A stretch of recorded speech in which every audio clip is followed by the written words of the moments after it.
Welcome to வெற்றிவாக YouTube channel. நான் உங்கள் சுல்ஃபிகர்.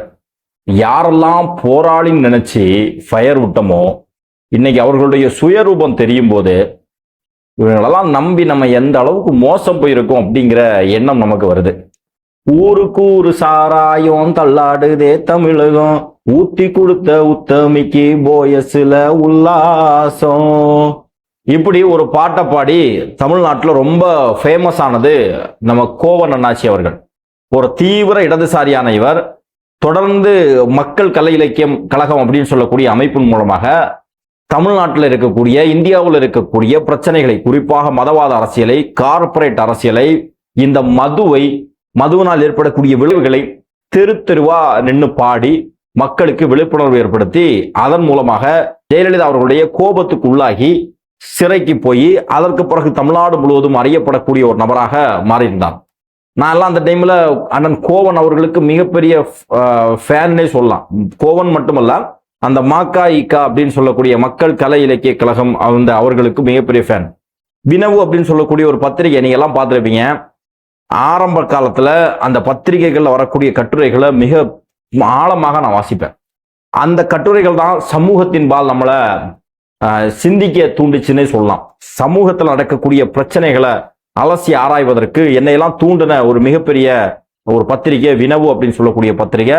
அது முன்னாடிலாம் எப்படின்னா ஃப்ரீ சப்ஸ்கிரிப்ஷன் தான். அதெல்லாம் ஆன்லைன்ல சப்ஸ்கிரைப் பண்றோம்னா நமக்கு மெயிலில் வந்துட்டே இருக்கும், டெய்லி மெயிலில் நோட்டீஸ் வந்துட்டே இருக்கும். மேக்சிமம் அதில் வரக்கூடிய கட்டுரைகள் எல்லாம் நம்ம படிப்போம். அந்த அளவுக்கு எனக்கு ரொம்ப பிடிச்ச ஒரு அமைப்பாக மாக்கா, அதே மாதிரி கோவன், மருதையன், இவங்களெல்லாம் நமக்கு ரொம்ப பிடிக்கும்.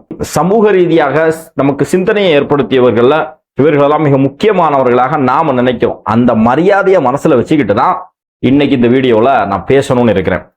கோவன் அவர்கள் 2 தினங்களுக்கு முன்பாக திராவிடர் கழகம் தமிழர் பேரவை அப்படின்னு சொல்லக்கூடிய அமைப்பு சார்பாக, உங்களுக்கு எல்லாம் தெரியும், சுபவீர பாண்டியன் இந்த மீசையெல்லாம் முறுக்கி வச்சுக்கிட்டு அப்படியே ஒரு கம்பீரமா ஒரு மனுஷன் இருப்பாரு. திமுகவினுடைய அல்லக்கையா வேலை பார்த்துக்கிட்டு இருக்கிறார் தற்போதைக்கு. அந்த திமுகவினுடைய அல்லக்கையாக வேலை பார்த்து கொண்டிருக்கக்கூடிய சுபவிக்கு அவருக்கு ஒரு அல்லக்கை. அது யாரு அப்படின்னா நம்ம கோவன்.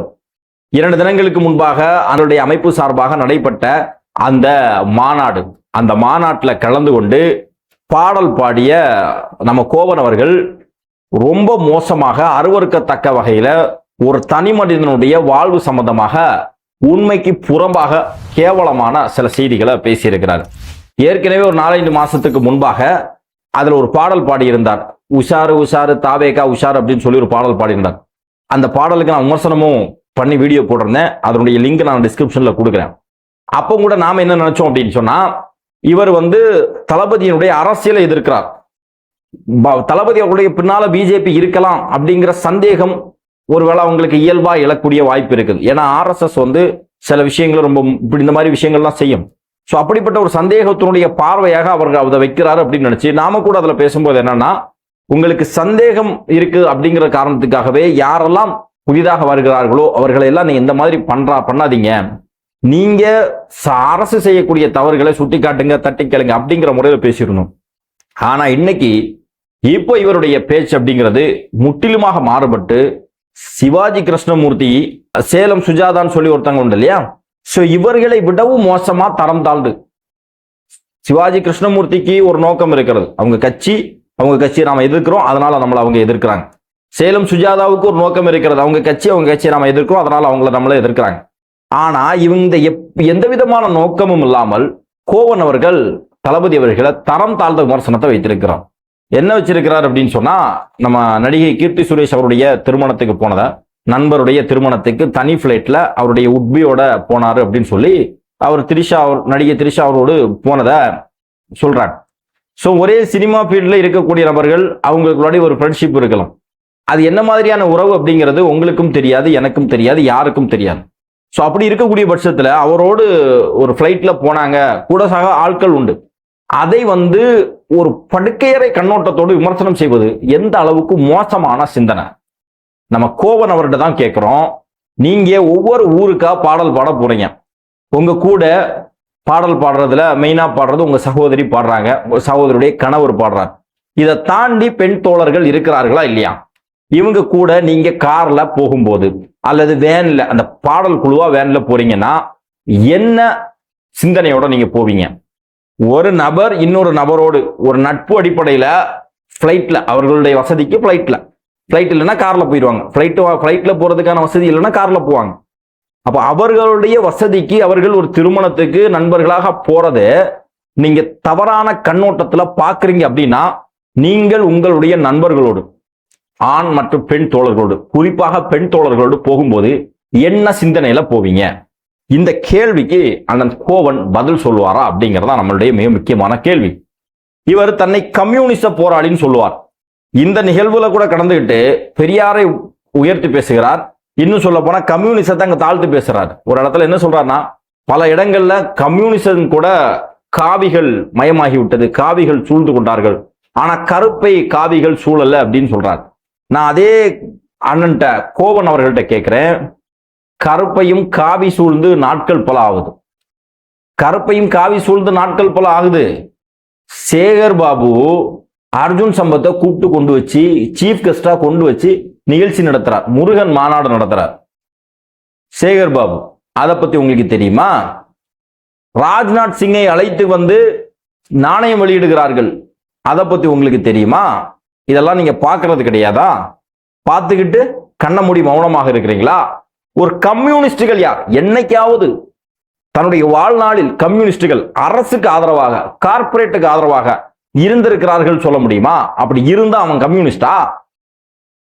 அரசுக்கு ஆதரவாக அரசு செய்யக்கூடிய அநியாயங்களை, தவறுகளை, அயோக்கியத்தனங்களை கண்டும் காணாமல் இருந்து இருக்கக்கூடியவன் கம்யூனிஸ்டா? அந்த மேடையில ஒரு பக்கம் பெரியார் போட்டோ, இன்னொரு பக்கம் யார் அவர், இன்னொரு பக்கம் இருக்கக்கூடிய போட்டோல இருக்கிறது யாரு? சுதந்திர போராட்ட தியாகியா? பாட்டிலுக்கு 10 ரூபாய் கமிஷன் அடிக்கக்கூடிய செந்தில் பாலாஜி மதுவிலக்கு மற்றும் ஆயத்தீர்வை துறையினுடைய அமைச்சராக இருந்தார். நீங்க மதுவுக்கு எதிராக மிக கடுமையாக போராடி அதன் மூலமாக பிரசித்தி பெற்றவர் தமிழ்நாட்டில், அதன் மூலமாகவே அறியப்பட்டவர். ஒரு வார்த்தை கேட்டிருப்பீங்களா? இந்த மதுவிலக்கு அப்படிங்கிற கொள்கை என்னங்க ஆச்சு? பெரியாரை பத்தி நீங்க பேசுறீங்களே இந்த மேடையில, பெரியார் மதுவிலக்கு சம்பந்தமாக பெரியாருடைய சிந்தனை எப்படி இருந்துச்சு? அண்ணாவை பத்தி பேசுறீங்களே, மதுவிலக்கு சம்பந்தமாக அண்ணாவுடைய சிந்தனை என்னவாக இருந்துச்சு? அதை பத்தி பேசுறதுக்கு உங்களுக்கு கொஞ்சமாவது திராணி இருக்குதா? அரசை பார்த்து கேள்வி கேட்பதற்கு உங்களுக்கு திராணி இருக்குதா?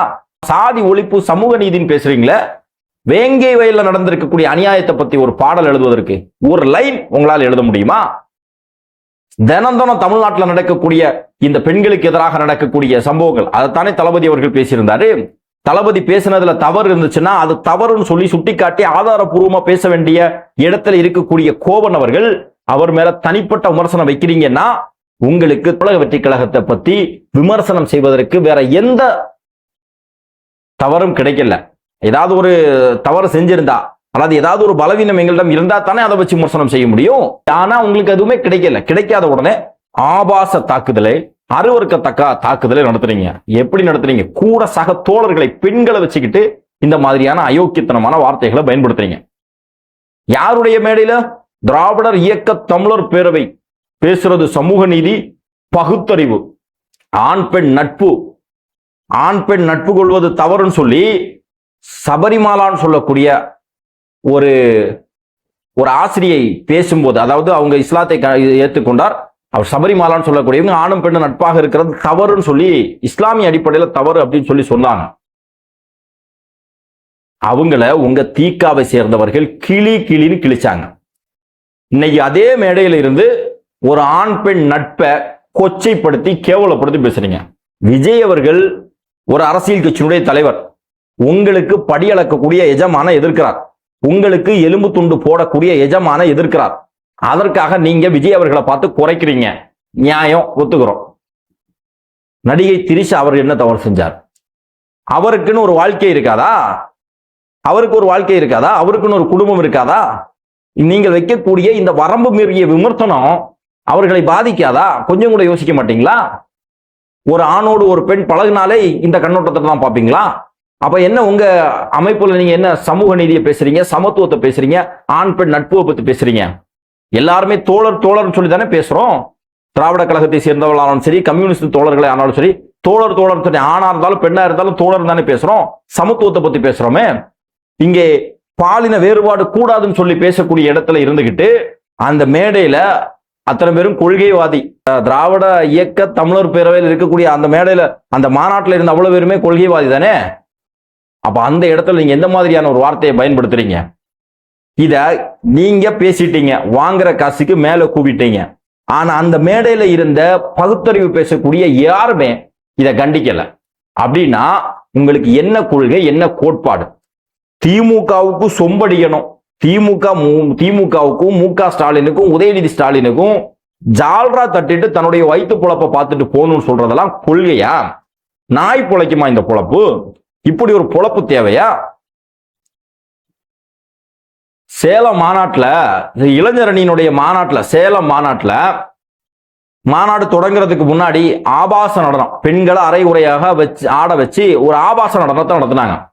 அது மிகப்பெரிய அளவுல விமர்சனம் வந்துச்சு. இப்போ அந்த ஆபாச நடனத்தை கட் பண்ணிட்டு அப்படியே கோவனுடைய பாடலை போட வைக்கிறாங்க. கோவனுடைய பாடல் அந்த மக்களுக்கு என்ன விழிப்புணர்வை ஏற்படுத்த போகுது? என்ன மாற்றத்தை உருவாக்க போகுது? தீவிர மதுவிலக்கு போராளி, மது ஒழிப்பு போராளி. 2 நாளைக்கு முன்னாடி திமுகவினுடைய இளைஞரணியுடைய மீட்டிங்ல கலந்து கொண்ட இளைஞரணி தொண்டர்கள் கிடையாது, பொதுவான பொதுமக்கள் கிடையாது, இளைஞர்களுடைய நிர்வாகிகள். ஒவ்வொருத்தனுக்கும் சாப்பாடு பிளஸ் பீரு. இதுதான் கொள்கையா? இதுதான் கோட்பாடா? இதுதான் பெரியாருடைய கொள்கையா? இத பத்தி கேட்கணுமா வேண்டாமா? இத பத்தி கேட்கறதுக்கு உங்களுக்கு துப்பு இல்லை அப்படின்னு சொன்னா எந்த அடிப்படையில் நீங்க தளபதி அவர்களை விமர்சனம் செய்கிறீர்கள்? தமிழக வெற்றி கழகமோ தளபதி அவர்களோ எங்கேயாவது கம்யூனிஸ்டுகளை விமர்சனித்திருக்கிறார்களா? உங்களை எங்கேயாவது தரக்குறைவா பேசியிருக்கமா? தேவையே கிடையாது. ஏன் அப்படின்னா நாங்க தமிழ்நாட்டில் திமுக சொல்லக்கூடிய அரசு ஆட்சி செய்து அந்த அரசு செய்யக்கூடிய தவறுகளை சுட்டி காட்டுறோம். முடிஞ்சதுன்னா கூட நின்று அதை சுட்டி காட்டுங்க, அவர்கள் திருத்திக் கொள்ள போகிறார்கள், தமிழ்நாட்டில் ஒரு நல்ல ஆட்சி நடக்கும். ஆனா அதை விட்டுக்கிட்டு அவர்கள் செய்யக்கூடிய தவறுகளுக்கு சுட்டி காட்டுறதும் கிடையாது. அதை அப்படியே பார்த்து கண்டும் காணாமல் போய்கிட்டு அதற்கு எதிராக விமர்சனம் செய்யக்கூடியவர்களை நீங்க இந்த மாதிரி மொத்தமாக வரம்பு மீறி விமர்சனம் செய்றீங்கன்னா நீங்கள என்ன சாதிக்க போறீங்க? அப்போ உங்களை எல்லாம் போராளின்னு நினைச்சது எங்களுடைய தப்பு. அன்னைக்கு நீங்க ஜெயலலிதா அவர்களை எதிர்த்து பேசினது, பாடினது அன்னைக்கு உங்களுடைய வயிற்று பொழப்புக்காக. இன்னைக்கு திமுகவுக்கு ஆதரவாக இருந்துகிட்டு இன்னைக்கு திமுகவுக்கு ஜால்ரா அடிக்கிறது இன்னைக்கு உங்களுடைய வயிற்று பொழப்புக்காக. அன்னைக்கு தெருவுல நின்று போராடுறீங்க, இன்னைக்கு கொஞ்சம் வளர்ச்சி பெற்று மாநாட்டு மேடைகள்ல நின்று போராடுறீங்க, பேமெண்ட்டை வாங்கிட்டு போராடுறீங்க, வாங்குற காசுக்கு மேலையும் கூவுறீங்க. விமர்சனம் வைங்க, எங்களுக்கு பிரச்சனையே கிடையாது. தளபதி அவருடைய அரசியல் விமர்சனம் செய்யுங்க. விமர்சனம் செய்வதற்கு உங்களுக்கு நிறைய காரணங்கள் இருக்கிறது. விமர்சனத்தை ஏற்றுக்கொள்ளக்கூடியவர்கள் தான் நாங்க பலமுறை சொல்லியிருக்கோம். தளபதி அவர்களும் விமர்சனத்தை ஏற்றுக்கொண்டிருக்கிறார்கள். 2 நாளைக்கு முன்பாக கோவையில் நடைபெற்ற அந்த ரோட் ஷோல சில சகோதரர்கள் கொஞ்சம் வரம்பு மீறி நடந்து கொண்டார்கள். தளபதி அவர்கள் அதற்கு இன்றைக்கு ஒரு அறிக்கையை வெளியிட்டிருக்கிறார். அந்த வரம்பு மீறி நடந்த செயல் தமிழ்நாட்டினுடைய பல ஊடகங்கள்ல, பல யூடியூப் சேனல்கள்ல பல விமர்சகர்களால் விமர்சனத்துக்கு உள்ளானது. அதற்கு அவர் ஒரு அறிவுரையை சொல்லி இருக்கிறார். அந்த விமர்சனத்தை ஏத்துக்கிறோங்கிறது தானே அதுல உண்மை. அப்ப அதை நாங்க செய்யற இடத்துல நாங்க இருந்துகிட்டு இருக்கிறோம். அப்ப எங்க மேல நீங்க நியாயமான விமர்சனங்களை வைப்பதை விட்டு இந்த மாதிரி அயோக்கியத்தனமான விமர்சனங்களை செய்றீங்கன்னா என்ன அர்த்தம்? கோபனவர்களை சத்தியமா சொல்றேன், வேற யாராவது இருந்துச்சுன்னா நம்ம கொஞ்சம் மரியாதை இல்லாம பேசிடுவோம் நிச்சயமாக. அதுல இன்னொரு விஷயத்த நீங்க பேசுறீங்க, உங்க கூட ஒரு RSS சங்கி அந்த பிளைட்ல வந்தார் அப்படின்ட்டு. உண்மையிலேயே நான் இப்ப சொல்றேன், சவால் விட்டு சொல்றேன், கோவன் அவர்களுக்கு இத்தனை வருடம் பொது வாழ்க்கையில நீங்க இருந்திருக்கீங்க இல்லையா, உண்மையிலே உங்களுக்கு திராணி இருந்துச்சுன்னு சொன்னா, சவால் விட்டு சொல்றேன், திராணி இருந்துச்சுன்னு சொன்னா அந்த சங்கி யாருன்னு வெளிப்படுத்தணும். நாங்களும் தெரிஞ்சுப்போம் இல்லையா அந்த சங்கி யாருன்னு. நீங்க கேட்டா சொல்லுவீங்க, அந்த பிளைட்ல போனவங்களுடைய ஒரு லிஸ்ட் வெளியாச்சு, அதுல ராஜேந்திரன் அப்படின்னு சொல்லி ஒரு பேர் வந்துச்சு. ராஜேந்திரன் அப்படின்னு சொன்ன உடனே நேர பிஜேபி ஒரு ராஜேந்திரன் இருக்கிறார், அவர் தான் சொல்லிட்டு ஒரு கதையை எவனோ ஒரு ரோட்ல போகக்கூடிய யாருன்னே தெரியாதவன் அவன் போட்ட செய்தி அதை அப்படியே சமூக ஊடகங்கள்ல பரவுச்சு. அதை சாதாரணமா ஒரு மூன்றாந்தர ஒருத்தன் பேசலாம். ஆனா ஒரு சமூகத்தால மக்களால் மதிக்கப்படக்கூடிய இடத்துல இருக்கக்கூடிய ஒரு நபர் அதை பேசலாமா? அப்ப அந்த ராஜேந்திரன் அப்படின்னு சொன்னா யாருன்னே தெரியாம ஒரு விமர்சனம் RSS அப்படின்னு சொல்லிடுறீங்க. ராஜேந்திரன் தளபதியினுடைய PA, அவர் கூடவே பல வருஷமா இருந்து கொண்டிருக்கிறார்.